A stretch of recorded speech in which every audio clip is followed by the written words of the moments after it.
Story 1. Shudder.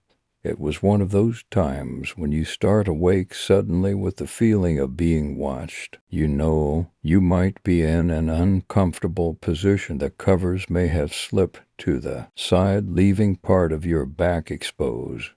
But you refrain from shifting position so as to not provoke your dark, intangible observer. For several minutes your hairs may prickle. You may take to breathing in quick, shallow puffs, and you keep your eyes squeezed safely shut for fear that they may seek a grotesque figure in the shadows. However, this time it didn't go away. After a few minutes I had dreamt of sinking rapidly in a river, faster than natural, faster than falling even. The water seared past my face and my eyes, and I frantically twisted and strained my wrists against the knotted rope that bound them. The light above was tinted a deep green and faded far too fast, a grim omen of despair. I closed my eyes and tried to scream, my mouth filled with water. It tasted like blood. As the river tore at my skin and burned my lungs, I opened my eyes to a grinning skull not 4 inches away and shuddered to consciousness. My left arm was bent awkwardly under my stomach and beginning to fall asleep. My right foot stuck slightly out from the protection of my blanket, but my primal instinct led me to freeze and listen and await. The dream had made me uneasy, perhaps, but I have never been an overly nervous person. Sure, after watching a creepy movie, I'll check the shadows and turn on the lights and shut the curtains for fear of being met with another set of eyes upon looking out.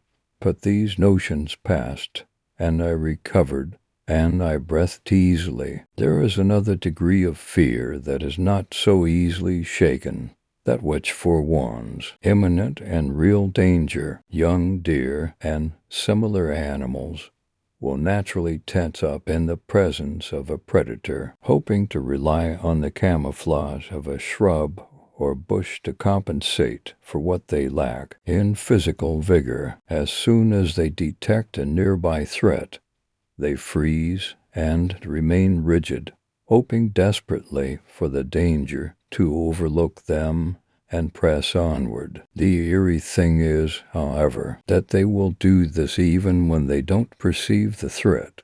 Young gazelle will exhibit this behavior even when a lion is behind a one-way mirror, with no way to be seen or heard or smelt. They can tell when they are being watched, even when no biological means of sensing it is present.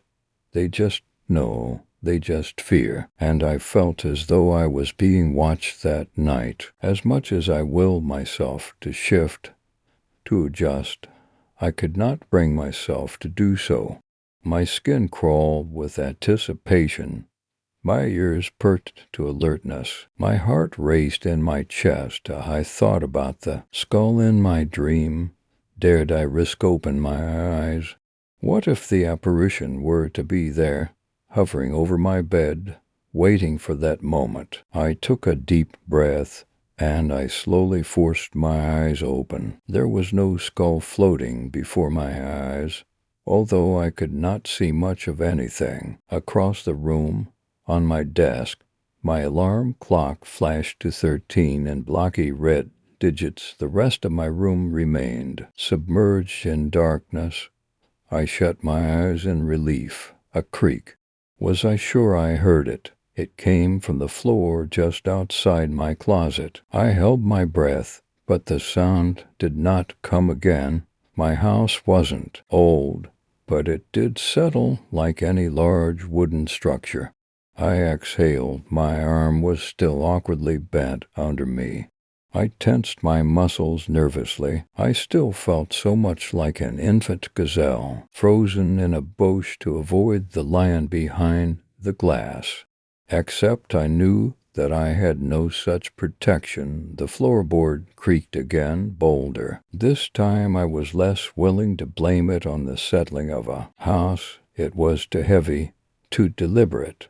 My heart fluttered, my eyes raced behind closed lids. It was at this point that I first thought that it was more than misguided instinct that left me so alert. I opened my eyes. The room was still dark. The alarm clock flashed to 21 in blocky red digits. My eyes searched the shadows near where I knew my closet was located. They found only darkness. For all I knew, there could be someone standing there with a knife or a gun, but I had no means of perception. I shut my eyes and shuddered. The third time, I was certain that I had heard a person, for not only did I hear a creak, but a footfall. My eyes shot open. I broke my bounds of motionlessness and jolted upright. My heart frantically beat the inside of my rib cage, and my breath caught in the back of my throat. I looked across the room. All I saw was darkness. I could not see the clock.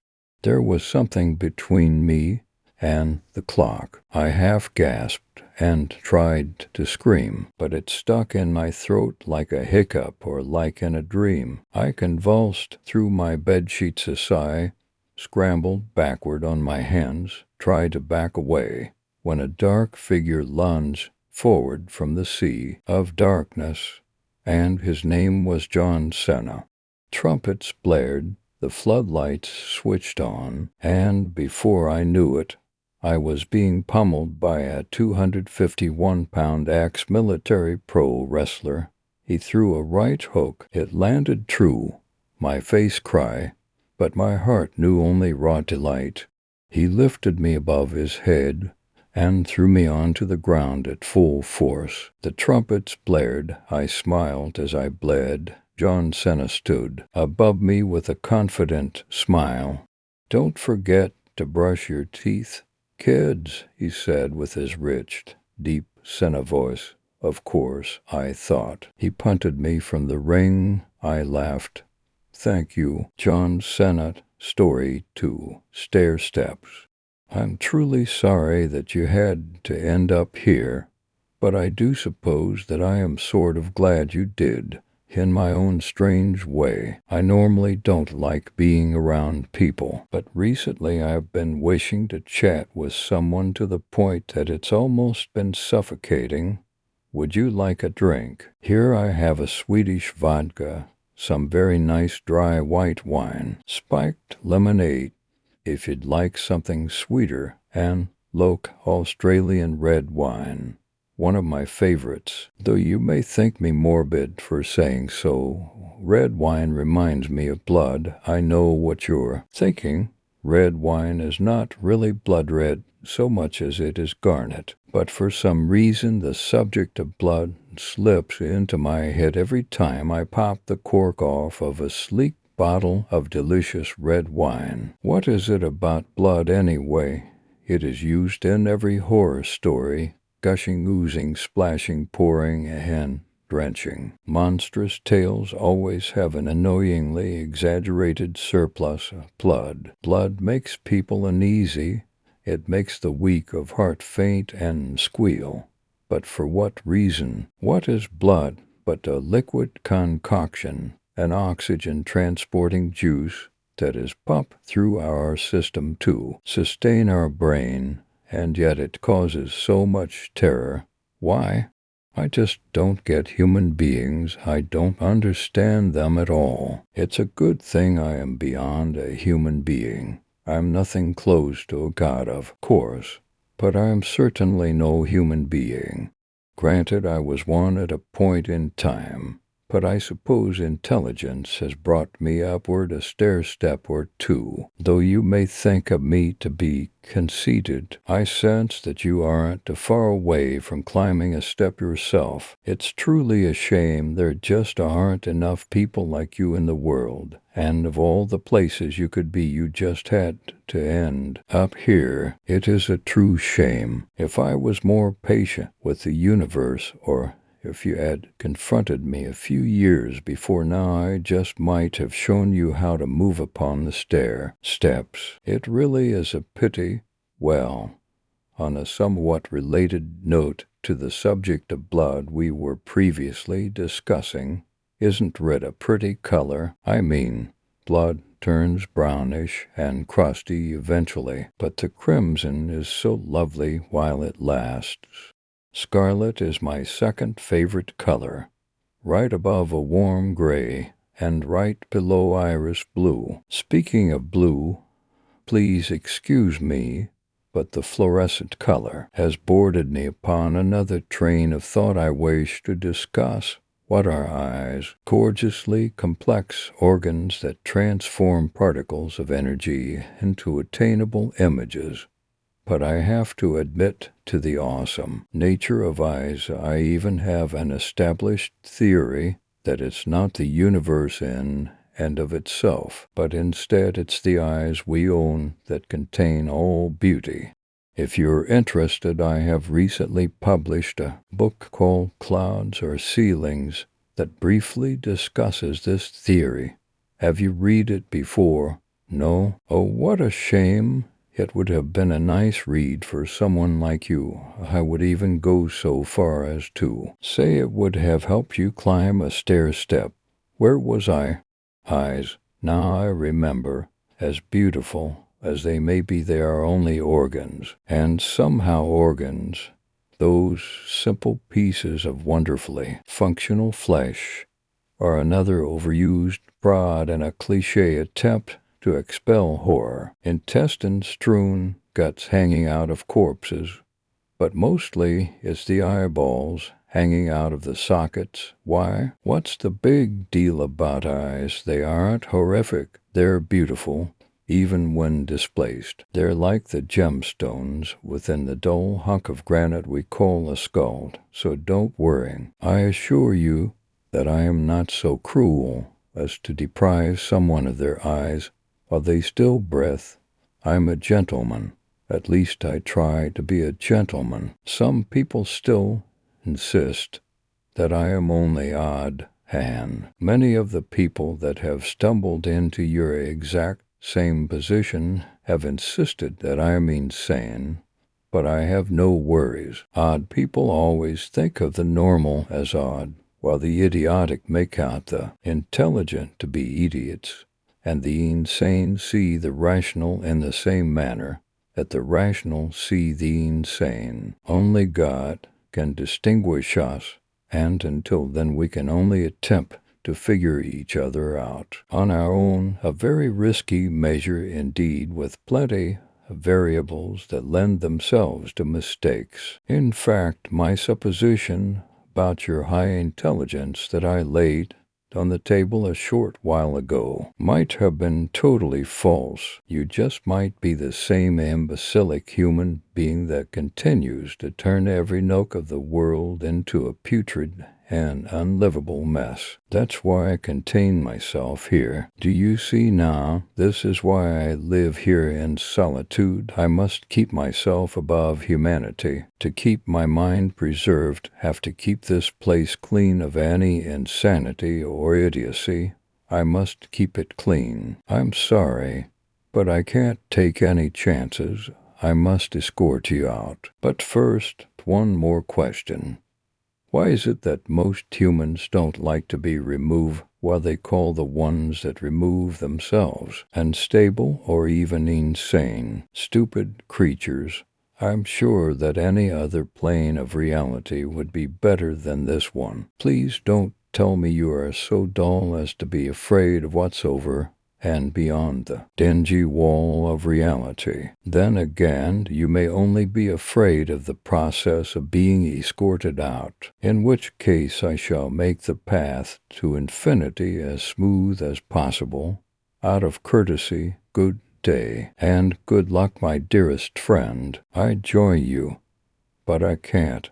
I must stay here and keep my household clean for as long as possible as I climb these stairs, step by step by step, by sweet, solitary step. Story 3. Late Night Pizza. It was 10 minutes still close when I heard the door swing open. Jingle, jingle. Ooh, a customer this late. It was my first day at Tony's Pizzeria, and I was eager to get home. My manager, Mason, had to leave early. His infant son had a fever, and I was left all alone to close up. Sighing, I put down the broom and made my way to the front. "Hi, may I help?" I stopped. The store was empty. Everything was as I left it. The chairs lifted onto the tables, the lights dim, the silverware and Parmesan shakers sitting on the shelf above. The garbage, "Hello," I called. But only silence met my ears. I shrugged and went back to sweeping. The store was eerily quiet. The only sound was my broom scratching rhythmically against the floor as I swept shreds of mozzarella across the floor. Only 5 minutes till close, I thought, glancing up at the clock. Then I can finish cleaning, lock up, and get out of here. But I had scarcely swept another few feet when I heard it again, jingle, jingle. I dropped the broom and ran to the front of the store. Hello. Nobody was there, but this time the front door was open. "Hello," I called again, louder this time, hoping my voice would reach the outside. Beyond the light spilling out into the patio, there was total darkness. I couldn't even make out the parking lot or the trees. What if there's someone out there watching? If there was, I wouldn't even know. I rushed over, shut the door, and turned the lock. Click. No pizza left for M. Anyway, I muttered to myself. I picked up the broom and began sweeping around the tables. But I couldn't silence the voice echoing in my head. What if someone's out there? I stared out the glass. The shadows across the patio shifted and swayed with the wind. What if someone's trying to rob us? I'm all alone. No weapons, no security system, just an old lock on a glass door. I shook the thoughts from my head and continued sweeping. I was nearly done when, slam, a loud noise from the back of the pizzeria. I jumped. "Hello," I called, starting to shake. I gripped the broom tight, as if it were a weapon, and stepped forward. "Hello," thump, thump. "Hello." I rounded the corner. The back door was wide open. The stench of the dumpster in the alley filled the room, along with gusts of cold night air.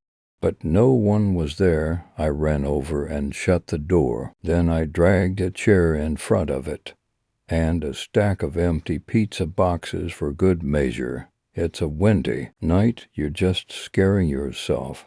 I took a deep breath, the mozzarella twirling and sticking under the broom. Just finish cleaning, lock up, and get out of here. I finished sweeping the back, then walked towards the front of the store. Slam. I jumped and ran to the back door. It was wide open. The chair was kicked over. The pizza boxes were wildly strewn about, but the room was still empty. That's it. I closed the door again and grabbed my coat. Then I ran out of the store, through the shadows, until I reached the familiar cold metal of the car. If he fires me for a dirty floor, so be it. Better than getting murdered over here. I yanked the door open, dove in, and pulled out of the parking space. As I turned onto the main road, I heard it tap, tap, tap, a soft clicking sound above the rush of the car.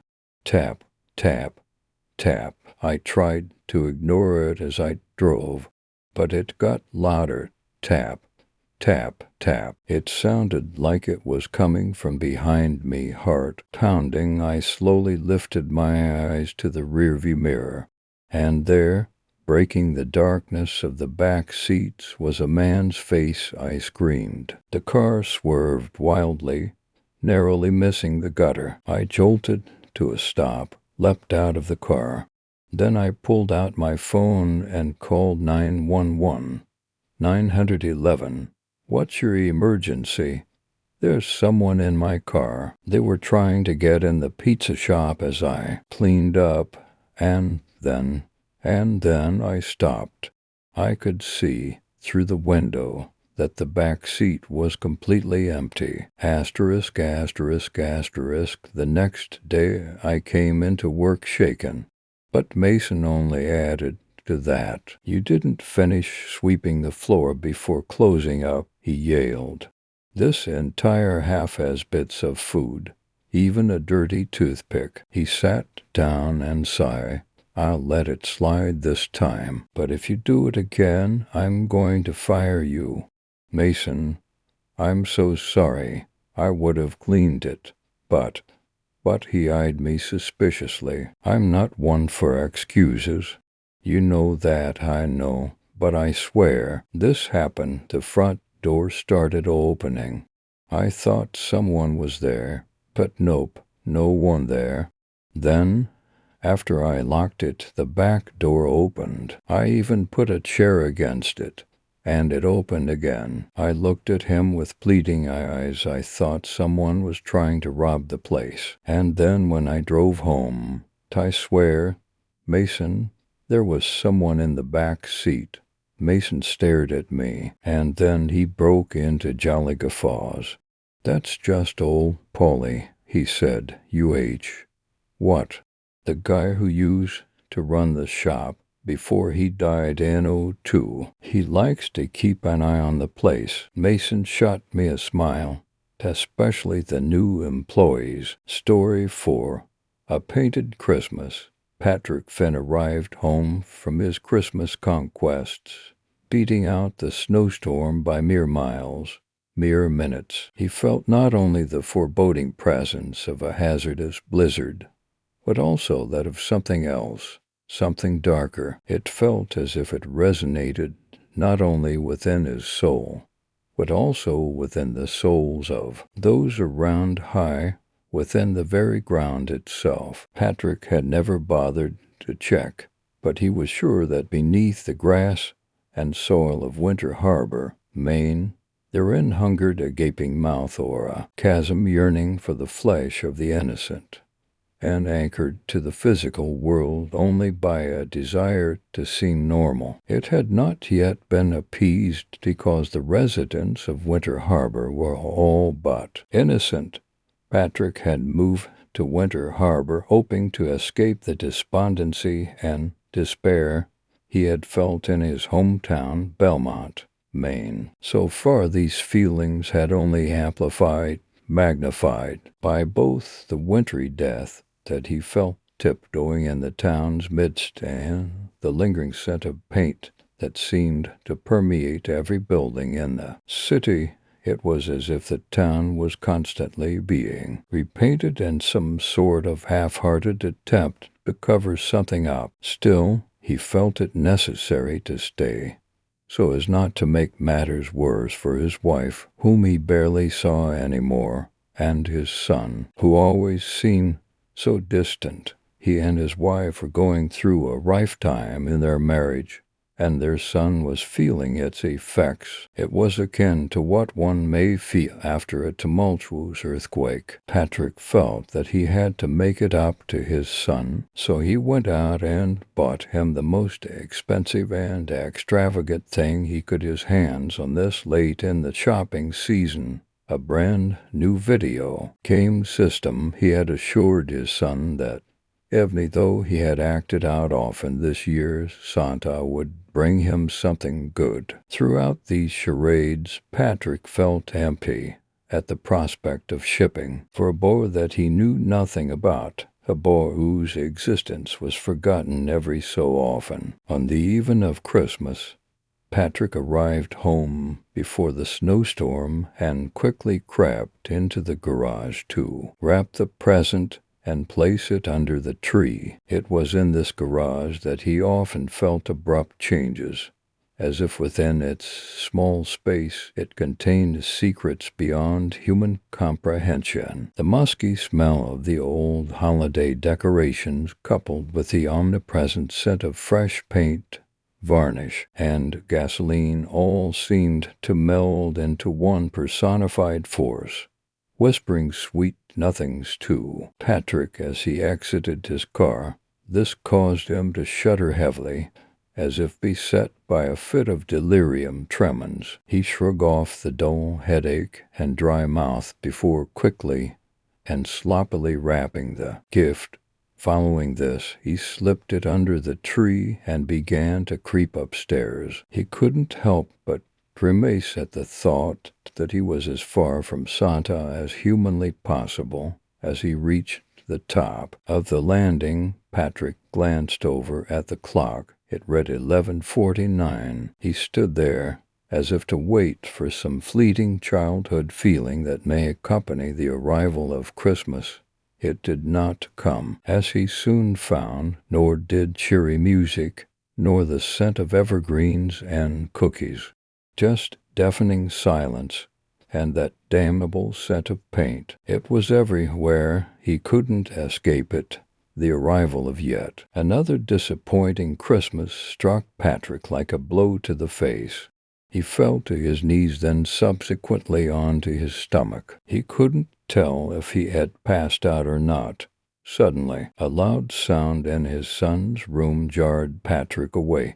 He quickly got up and stumbled into the room. The popping sound he had heard made him wonder what made it, and when he finally found out, he was confused even further. A large black humanoid, adorned with goat horns and a tongue that writhed like a snake, stood before him, clutching his son. Patrick stood dumbfounded, seemingly incapable of recognizing not only the creature, but anything else before him. "What do you want?" Patrick asked. Innately, he knew that the creature wanted something. The creature smiled, licking his lips, tender fruit, not spoiled by the worms of new, but by the tree that bore it, ripened not into ambrosia, but a rotten, hollow core. Patrick stared at the creature. Sweat began to collection on his brow. He felt as if his brain itself had been lit afire. He couldn't breathe. I can't say I understand," Patrick stammered out. The creature smiled again. "Not by love of a dying star can a planet be adorned, but by the eruption of its most sacred peaks. I desire the treasures from which you hope to find salvation, the gift to your boy. It is a gift for me." Now, Patrick couldn't understand why the creature would want the game system, but he felt it necessary to give it up. He quickly bolted downstairs, grabbing the box and clutching it tight. He sprinted back up to his son's room. The creature, upon his arrival, thrust Patrick's son to the floor and held out one long, beckoning hand as Patrick handed over the present. He couldn't help but feel as if he were Faust himself, exchanging an eternity for one single moment of gratification. The creature licked his lips once more and disappeared in the time it took Patrick to blink. When he was sure he is alone, Patrick fell to his knees and wrapped his arms around his son. He expected a "thank you" and "I love you" something. He heard nothing. He looked down. He found that his son was withering away, becoming the very shadows that inhabited the night around him. Patrick knew at that moment that he was entirely alone, swallowed finally by the chasm beneath his feet. He stumbled to the garage before sitting down, embracing his solitude and his communion with the musky smell of paint that seemed to beckon invitingly. Story 5. If glass could scream, "Purgatory on Earth," read the flyer as it flapped unevenly in the wind, poorly stapled against the wooden post of a power line. It was an interesting title, not exactly the alluring intro phrase most religious recruitment ads used. For what I knew of purgatory, it wasn't exactly a place most people were itching to get into in a hurry. Still, I was curious enough to see exactly what sort of sales pitch this group had prepared, and I had nothing better to do than wait for the bus to take me back home from work. Are you tired of suffering? Are you tired of feeling guilty? Are you sick of having to confess your sins each and every time you stray from the path? What if you could say goodbye to all that? What if you could purge your sins and all those negative feelings for good? We don't mean when you get to heaven. We mean now, today, cleanse your soul forever by hearing his voice. The choir of heaven will deliver you to peace on earth. Join us. Salvation is waiting. Something was weird about the entire message. On one hand, it seemed like a normal New Age church, drawing followers away from more traditional confession-based religions. On the other hand, it was quite the lofty promise that their church could make a person never suffer or feel guilt ever again. Hearing the voice of God, whom I assume they were referring to, and the choir of heaven just seemed like fancy ways of telling you they read from the Bible and sung church hymns. In their defense, it couldn't be easy trying to lure people to a startup church. We were in the southeastern United States, after all.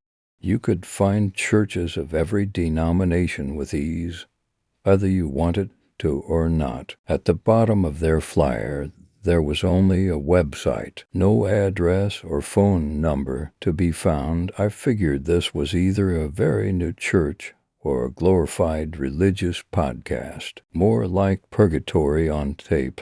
I muttered to myself with a smile, overly amused at my own joke. I took a photo of the flyer with my phone and loaded onto the bus that had finally arrived. A couple of weeks passed before I even thought about that flyer again. It had only been a passing curiosity while I waited for the bus. I wasn't particularly looking for any religion in my life, let alone salvation. I was swiping through my pics in a vain attempt to find a better profile picture when it came to mind again. Thoroughly convinced I looked like a dad who had just discovered selfies, I came upon the photo I had taken of the website. Curious, and with time to kill, I typed in the address and was redirected to an unremarkable page. The website was no more than a white slate with a play icon and a single sentence in black text that read, "Please use headphones." I searched through my cluttered desk for a set of earbuds, wondering why I was going through all this trouble for what was probably no more than a low-budget sermon. Finding a tangled pair, I impatiently unraveled them, plugged in, and clicked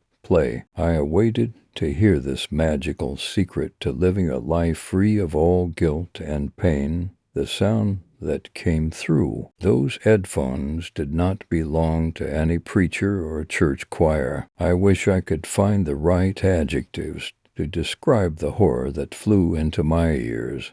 It feels as though any word belonging to the English language is unworthy of being attached to it. Calling it a high-pitched trill might give you an idea, but it would be like giving you a candle so that you might understand the sun. Imagine if glass could scream. That's the only way I can put it. I vomited instantly, ruining my laptop, and reeled back to escape the sound. My chair fell back, and the earbuds yanked free of me. I came down hard on the ground, my head smashing into thin carpet. I felt nothing. The sound did not stop. I flailed about, trying to get to my feet. I could tell I was screaming.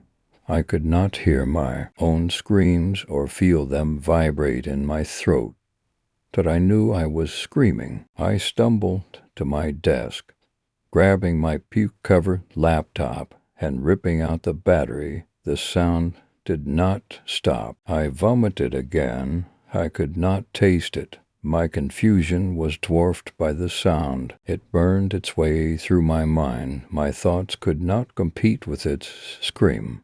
My legs buckled and I collapsed onto the desk. My entire body trembled. I didn't want to move anymore, as if laying motionless would bring me some comfort. There was none. No sleep ever came, but darkness did. I was blind before sunset. I don't know how many days passed. I only knew the sound, and that it was the reason I lay unmoving in a puddle of my own filth. I wanted the end to come, but the noise drowned out even my desire for death. Then there was no sound. There was only a voice. I could not understand what it said. Its words were fire and light, and they enveloped me in a brilliant flash. I felt myself burn away. My last thoughts a mix of peace and ash. That was 3 days ago. I'm writing this now from a print shop nearest to my apartment. My laptop is unrecoverable. I know you want to know what happened, but I cannot give you any explanation that will satisfy your curiosity. Nothing I can say will graze the surface of what I have witnessed. Only the voice can show you. I can only tell you that I have found peace, and it burns. I have to go. My flyers are ready, and there is so much work to be done. Story 6. This is but a memory. It's quiet. There is no sound, no light, nothing but the darkness. I am asleep, or at least I think I am. I began to hear a noise, a faint whistling sound. It grows louder and louder. I open my eyes and I'm on a beach, the waves crashing along the coastline, in and out, like taking slow, deep breaths. The sun begins to rise, bursting upon the horizon. Hues of orange and red paint the sky and quickly transition into the dark blue and violet. Night, the sun is the color of a dark coral pink. The light, slowly creeping above the still horizon, reveals the ocean's foamy blue and green highlights. A cool, refreshing breeze wafts upon my face. I take a deep breath in and recognize a certain, yet distinct smell. One I look forward to every year. A morning dew-set mixed with light coffee grounds, roses, dirt, and fresh Atlantic sea salt. I can't help now but feel sad, longing the memories I had with her. The walks along the Nag's Head coast, baking fresh cookies for our firemen across the street. The stories of her life and the pictures of long-lost childhood memories that could have continued if I hadn't. I let out a deep, melancholy-filled sigh. I remain in my spot on the sand, looking back on my life, reflecting on all the memories, reflecting on my past life choices. A tear rolls down my cheek. How could I have been so selfish? I pitied myself. I am alone, stuck here on this beach, forever remaining in the rolling madness of my mind. The waves of dread hit me. Then he is there, an old friend. I've never seen his face, but he has always been there, lurking in the shadows, his face always covered in a shroud of dark cloth, a robe extending past his feet, dragging across the sandy floor. He extends a hand to me. His hand tells me his story. Long, slender cigar-like fingers, cracked, dry, and scarred. They look rough, but I take the hand anyway. Smooth yet bony, so cold and dead, yet so warm and full of life. Not just his life, but the lives of many, the memories he has taken over the years, walking people to and fro, listening to their cries, their requests. Always quiet, always listening. He helps me to my feet, and we begin to walk along the shore. The water is refreshing. It comes up to our ankles and recedes back towards the horizon.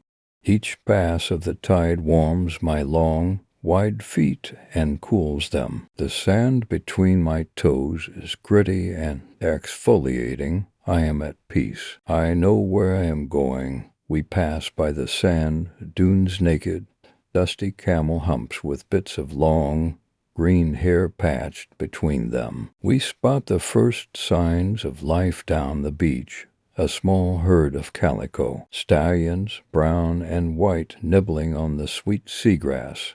Not a care in the world. The leader of the herd is a large, beautiful stallion, with brown rings around his blue, ever-clear eyes, 3 white socks, and a brown sock that extends to his hindquarters. He spots us and lets out a whine to warn the herd of our presence. He begins to gallop behind the dune, and the others then follow, galloping in sync with one another. They disappear, their whines heard now only from a distance. We are alone again, walking on the warm, wet sand. It wasn't long till I noticed the 4 men. Closer to the figure, it became brighter and brighter. The figure finally came into my sights. It wasn't a figure, but a structure, a lighthouse. I recognize it as the lighthouse from my childhood. Long ago, the structure still stands. It has black and white stripes with a glass cookie jar top. A beacon of my happiness, of my memories. It still illuminates the sky, even though its surroundings are deemed too bright to be seen from a far distance. As I stand there with my memories of my childhood again crashing onto me like the sea waves before the storm, the breeze began to blow. Then her scent trails along in the wind again. I forgot my old friend is with me, holding my hand. I turn to him. His cloaked hood still remains covering his face as the wind begins to pick up. I see a shine around his eyes, glasses. He looks even more familiar now than before. A face I haven't seen for 14 years. Only this face is young, still with a hardened expression and a faint smile. He walks me to the heart of my memories. He walks me through the valley. He was there for me forever and always. It's not your time yet. I hear his voice, but I don't see his face move. He smiles at me and begins to fade. It all begins to fade. The light becomes dark again. The whistling sound is back, deafening to my ears. Then a sound, beep, beep, beep. Beep. I open my eyes. Monitors. I am surrounded by medical equipment, a heart monitor to my side, moving at a slow pace, an oxygen tank with a ventilator tube wrapped around my face, breathing for me, for fluids drip from a bag into the tube in my arm. The air is dry and sterile. Her scent is gone. The ocean, the horses, the lighthouse, all gone. I am alone in this room, being watched by a man outside my hospital room. I lay there on the verge of tears. I want to go back to that place. I want it to be real. It was just a dream. No, not a dream, but a memory. Story 7. Liars. There was once a guy living in with who he was and refused to change it. When people asked him why, he let them wail on him for his blunt comedy and wisecracks. He'd smirk and say, honesty is the best policy. At least they're not hiding anything from me, and neither am I from them. One of the kids he inadvertently pissed off with a rather crude MILF joke was something of a psychopath with a sadistic streak who didn't take kindly to the insult. So he rounded up the other guys who didn't like Jimmy, and they cornered him after school in the science room. Your mouth got you into this. I want you to remember that. Brett, the ringleader, told him as he looked into Jimmy's terrified eyes. They grabbed some formic acid stored in the lab and threw it in his face. They stood around watching him scream in agony as it ate through his flesh before sniggering and running out, pretending to be concerned and wanting help for him. When the paramedics arrived and were attending to Jimmy, who was no longer able to scream, the principal asked the boys if they knew what happened. Their leader, Brett, explained they were walking past when they saw Jimmy skulking around the lab room. By the time they got in there, he was already in that state.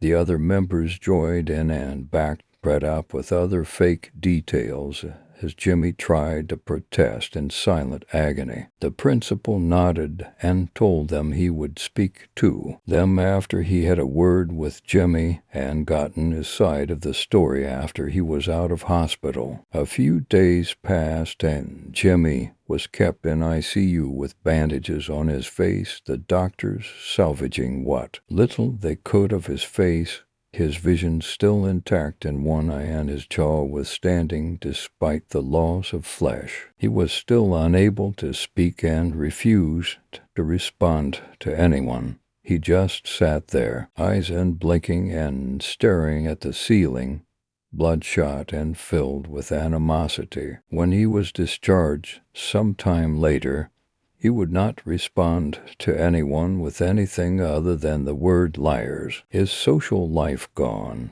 unable to smile or even crack a joke anymore, he secluded himself in his room and began planning. Sick, vindictive thoughts started appearing in his mind. He would get them all, one by one, decimate them, slice them, burn them. He waited patiently until the group would be vulnerable.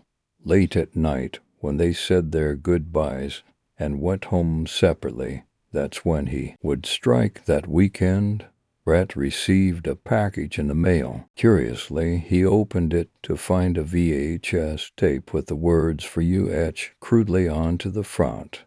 He put it in and played it. It was a crudely recorded home video by an unknown cameraman who didn't speak at all for the duration of the film. It began with the camera pointing at the date on a newspaper. It was yesterday. As he zoomed out, you could see it was in a basement, a single flickering light bulb hanging above and casting an uncomfortable scene. By the time he'd completely zoomed out, it was apparent this was no normal video. In front of the cameraman and on his hands and knees was one of Brett's friends. He was naked, a dirty blindfold around his face and a crude gag in his mouth. He was covered in blood. Horrific burns, lacerations, and wounds. One particularly large one on his back stood out that almost looked like a word. The cameraman, with gloved hands, took the gag out of the crying boy's mouth, and immediately he begged to go home. Please, please let me go, man. I did what you wanted.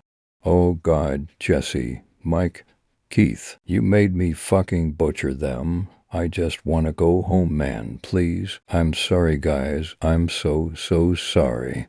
He just kept repeating it over and over, rocking back and forth as he did so. Brett's legs began to shake and he felt the bile rise in his stomach. He could see the burned, mangled bodies in the background.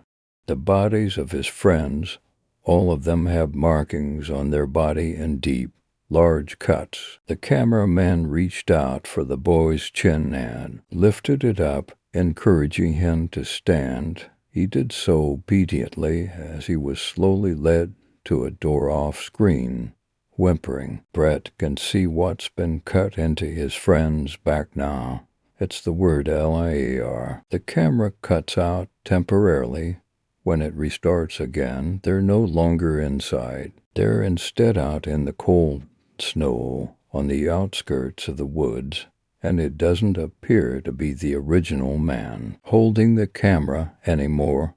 It's Brett's friend. He's whimpering and shivering as he holds the camera in one place for 30 seconds, pointing at some trees in the distance. hearing footsteps draw ever nearer. Where are you, man?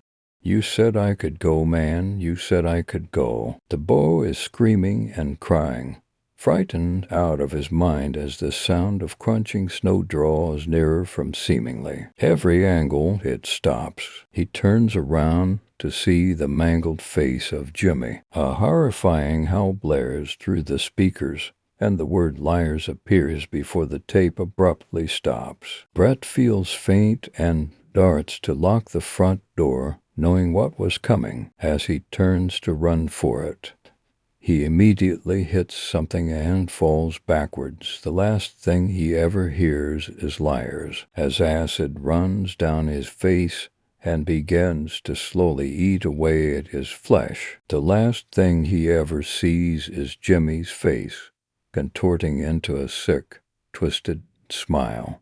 Bonus stories, Story 1. Last hope. As I write, my life is dwindling to nothing, but I need to share what I know. You ever read those stupid ritual pastas? The ones where if you light a candle and sacrifice a toddler at 2 a.m., then your soul will be torn away, but you will live forever. This is kind of like that, but less pathetic, less unreal. It was midnight, and I had stumbled in after a drunken night on the town. The stairs had presented a challenge, and by the time I desperately reached my bathroom, I was throwing up all over the place. Groggy and made tearful by my own state, I lifted my head, examining myself in the mirror and wiping away flecks of vomit. The light was off, but I could still see. Had I not been so drunk, maybe that would have told me that something was wrong. I don't think it matters in any case. I think I'd still be dying, even if I had run there, and the mirror was my shower. I'm dirt poor, only just graduated from university, so it was a filthy cubicle rather than a bath, and I noticed this mat, this thick black streak laying over the plug hole. I crept closer, still drunk, and pulled it. A handful of dark brown hair came away in my hand, strewn with reddish-brown blood, from the plug hole, and I stared up at me. I fled, drunkenness forgotten, and hid in my bed, covers over my face, and weeping bitter tears, as silent as I could manage. I heard something moving in the corridor and began to pray it, but no God heard. My door creaked open, and I heard something crawl in, limbs clicking like some horrible insect. It grunted and snuffled to itself, and occasionally, just occasionally, it laughed in a high, mad, cold voice. I can only compare it to a hyena. I almost went mad that night, just waiting for it to get me, for it to rip me limb from limb and end it all. But apparently it likes to play with its food. After I finally rose the next day, there was no trace that anything had been there on the carpet. I put it down to drunken hallucinations and moved on. But I kept seeing that hair, hearing the laughter, the awful snuffling noise, like something devouring rotten meat. A week later, I broke out into painful sores, like measles or chicken pox. Now I'm bedridden. My eyes are sunken, my hair is falling out, and my skin is a mass of blotched and broken sores. But that's not the worst thing. I can hear it getting closer, limbs clicking, laughing as it comes to get me, and it keeps whispering quietly to itself, maybe to me. Sometimes I can hear what it says, sometimes just barely audibly, sometimes as though it's right next to me. It's advice. That's why I'm writing this. It keeps telling me that if someone else reads this, if someone else knows what has happened, it'll leave me alone and find you. I'm sorry. Story 2. To whom it may concern, If you are reading this, it is for a good reason, I promise you. You didn't stumble upon this by accident. This isn't just a cool story I thought you should read. And no, I'm not trying to sell you anything. Nothing like that. Just know that it is for a damn good reason. Now, I'm going to preface this whole thing with a disclaimer. If this has reached you in error, if you've stumbled across this in error and this doesn't seem to apply to you, I'm sorry. I really am. I didn't mean to bring this on you, because once you're in, you're in. Once you know, you know. This can't be undone. You're a little skeptical about the paranormal. You'll always say that you're a believer in it, but your mind is always trying to explain away whatever's been happening to you, even if the experiences seem to speak for themselves. I'm not going to go into the specifics of these experiences. You know what I'm talking about. Though this doubt is good, it's normal. It's the mind trying to keep you calm, keep you sane, and keep you living on as free from fear as possible. The mind is really good for that. The mind is really good for a lot of things. Remember that night you got into the car and it was raining? Do you remember that well? You'll know what I'm talking about. Think about getting into a specific car on a specific night and it was raining. One is going to stand out to you. One in particular. Focus on that one. Think about exactly who was in the car with you. Picturing it. Now think about the way the other car's headlights looked in the windshield.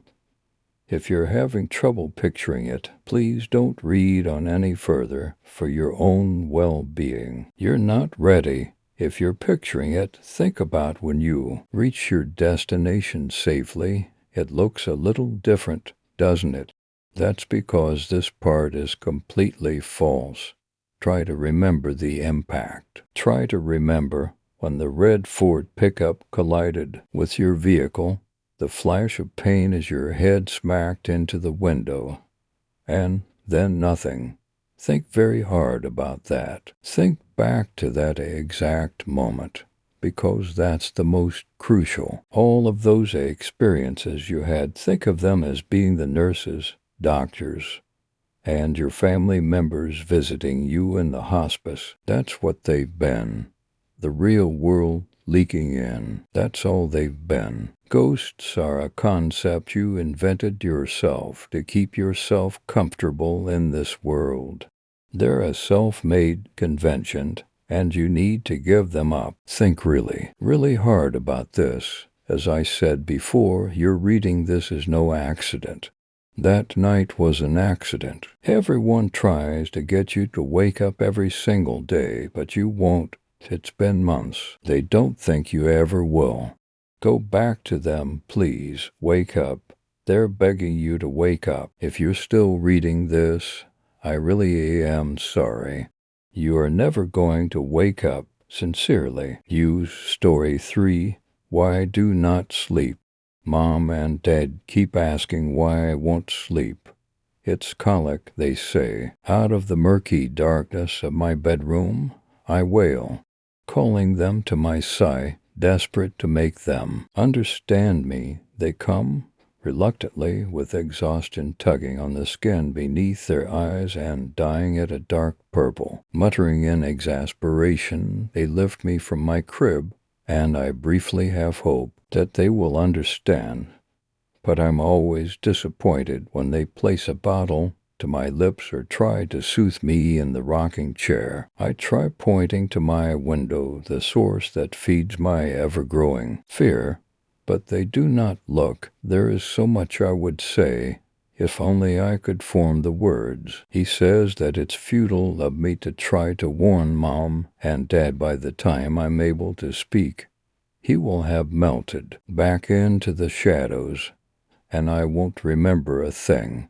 I am helpless, unable to do anything for myself. I am at his mercy, he says, and the flicker of flame that is my life could extinguish at any moment. Suddenly, Most of us live on and grow up with no memories of our terrifying infancy. Some, however, are not so lucky and are snuffed out. He never leaves any evidence behind. It always looks like an accident or pre-existing illness, leaving him free to move on to the next one. He promises I'll forget all of this. It's inevitable. He insists, the image seared into my eyes. The ghastly horrors of his face will fade from my memory soon enough.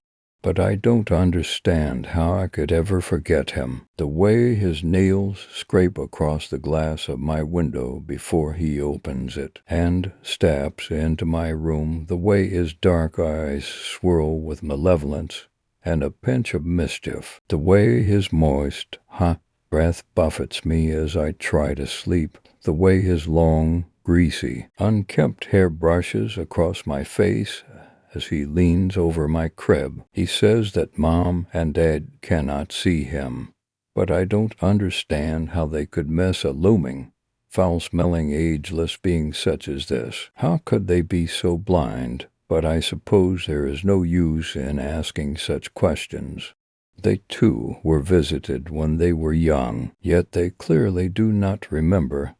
Was it the worries and cares of the world that shattered the fragile memories of their infancy? Or does the brain forget as a means of preservation, for it cannot survive long while it houses the memory of him, Mom, and Dad keep, mistaking my incessant crying for colic, as if I would scream so loudly simply because of some discomfort. They are blind to the fear in my eyes, and deaf to the unearthly tremor of his unholy laugh. So they place me back in my crib, shutting the light.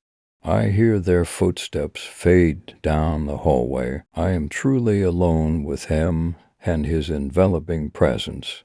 And they keep asking why I cannot sleep. Story 4, the decaying mall. There is a dead mall somewhere in Virginia that is in an advanced state of decay. For one reason or another, the mall still stands. There have been several plans, some of them quite elaborate, to revitalize the area, many of them calling for the original building's demolition. But none of them have ever come to pass. It is quite a shame, a sorry thing to look at today. In its heyday in the 1970s and early 80s, the mall was jam-packed, the place to be on the weekends, especially Saturday nights. It was upscale, fashionable, and always a happy place to go. Years went by and bigger, better malls opened around the city. The mall slowly started losing tenants, until today it is completely empty. If you go in it nowadays, you will be astounded by the vast emptiness. Every step you make and every word you speak will echo loudly. Where once scores of people did their shopping, met for lunch, and got together, there is now only eerie silence. Over the years, the happy, upbeat feeling of the place has darkened more and more, until now many people avoid it, but can never tell you exactly why. The story would end here were it not for a very curious rumor. It is said on certain Saturday nights throughout the year, something very strange happens. If you go to one of the entrances of this mall, it will be unlocked. Push open the door, and it will give way, and you may enter. Near a bench right in the entrance will be a shadowy figure, casting a shadow that obscures then the darkness around it. This shadowy figure can be spoken to. Call out to it. I know your secret, and the secret you keep. Where once there was shadow, there will appear a face, a radiantly pale, withered old man's face, with black holes for eye sockets. No, he will respond in a voice that will be like the slithering of maggots, for I know yours. He will then ask a question. The question will be about your life, or rather a detail about your life, something that happened many years ago. The question he poses will be one you should know the answer to, but so obscure it will be difficult to answer at first. If you can answer it at all, you will be forced to answer. You simply won't be able to respond with "I don't know." If you get the answer right, the shadowy man will thrust a box into your hands before dissolving back into the darkness. Open the box, and there will be a note on which will be written the name of the person we're meant to marry or fall in love with. Only rarely is it the person you think it will be. If you get the answer wrong, your body will be found the morning of the following Sunday at the entrance to the mall you came in, mutilated and eviscerated so badly no one will be able to identify the body. Story 5, The Howl in the Darkness. Horror can stem from a variety of sources, each with varying degrees of subtlety. Something as small as the flicker of a shadow has the ability to grip a person's heart with an icy hand, just as an otherwise inoffensive scent might bring forth memories best left forgotten. Each sense guards its own gateway to that deep and pervasive fear, but none is more potent nor compelling than our ability to hear, or perhaps more accurately, to listen. A sound is just enough to make a mind ask questions, but is rarely adequate to answer them. It leaves us reaching for more, even as we feel that growing unease within.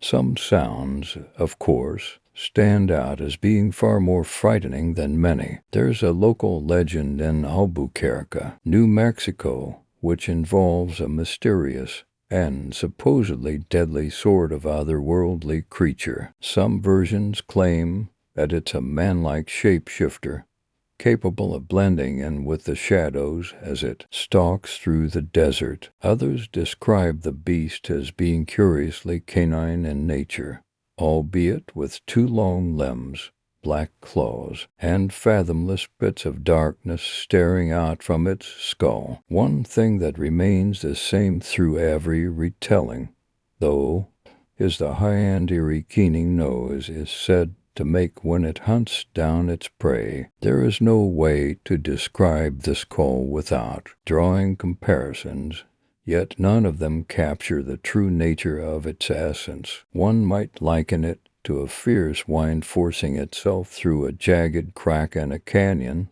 or to the furious, agonized scream of a woman seeing her child expire. It is felt as much as anything else, and in a way that never seems to quiet, leaving its indelible mark on a person's soul. I know this because when I was about 11 years old, I heard it. I had been lying in bed, reading beneath my covers with a flashlight, when a mournful howl pierced the air from somewhere across the moonlit sands. My first thought was that it had been a coyote, but as the sound echoed through the night for a second time, I felt a shiver of panic flash up my spine and a deep weight of dread coalesce in my chest. That evil wail was not the call of anything I had ever encountered, nor of something that should have even existed in the waking world. It was the cry of a nightmare incarnate, and no amount of reason or rationality could shake me of that notion. Now, at around the same time as this story,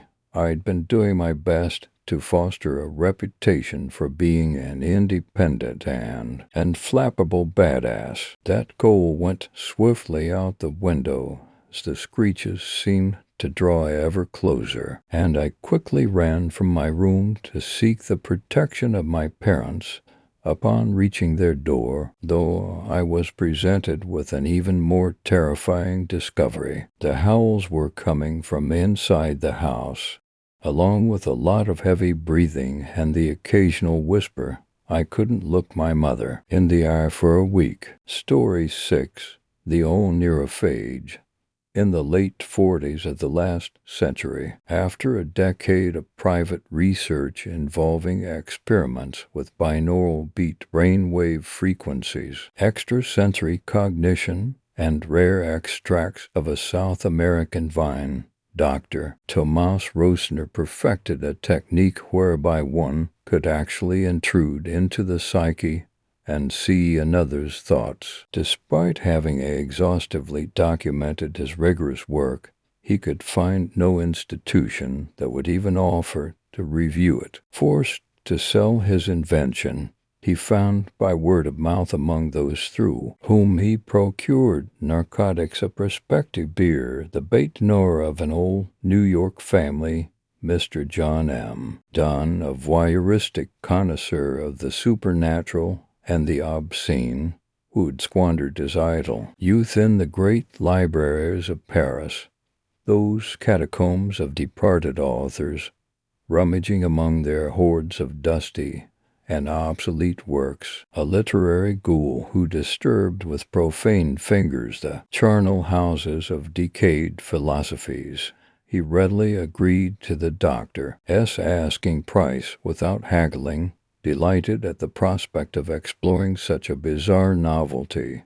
Once adept at the operation of the apparatus, Dunn paid Dr. Rosner off, and under an assumed name rented a shabby house within view of Sing Sing prison. In the timeless night, while the convicts fitfully slept, with the aid of a set of stolen blueprints and his new men-dreading device, he raided their memories cell by cell, at liberty to savor the forbidden thrill of thefts, molestations, moonlit homicides, in secret, without remorse or consequence. Within a month, the prisoners, telling each other about the nightmares from which they had all begun abruptly to awaken, discovered they shared striking similarities. First, processions of alligators and tortoises filed through a swamp crowded with faceless people and shrieking orchids.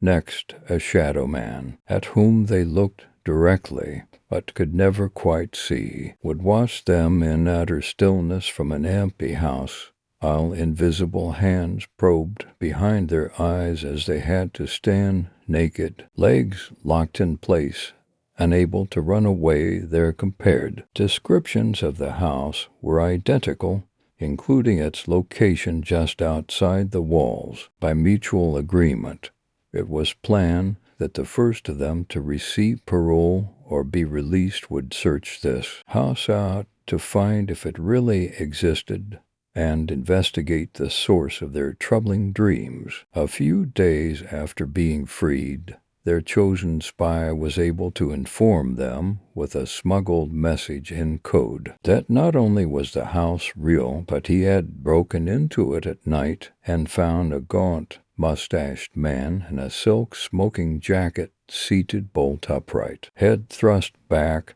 both eyes gaping, mouth stuck open in a stiffened gasp, clenched hands gripping the arms of his chair.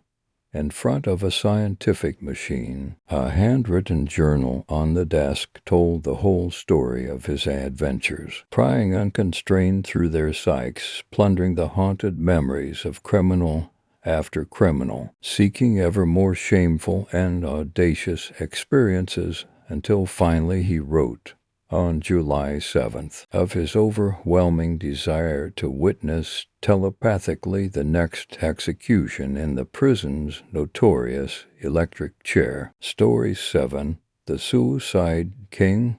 Modern playing cards are filled with layers of meaning and symbology that can be traced back centuries. The four kings, for example, are based off of real rulers. The King of Diamonds represents the wealthy Julius Caesar. The King of Clubs is the brutal Alexander the Great. Spades represents the strong but kind David of Israel, and Hearts represents the emotionally disturbed, shall we say, Charles VII of France. It is this king that we will be dealing with today. It should also be noted that Charles was the only one of the four who was actually there to see the day that his face was printed on a playing card, which may rationalize why he acted apart from the others. Charles' visage was put on the King of Hearts at the very beginning of his rule, but he never really got a chance to come into contact with playing cards until many years later, when he became very ill with a fever and was informed that he would be bedridden for the rest of his life. It was during this period that Charles began learning card games to pass the time, such as an early version of blackjack, 21. Charles lay in his bed for 2 years, constantly fiddling with the cards and always getting weaker.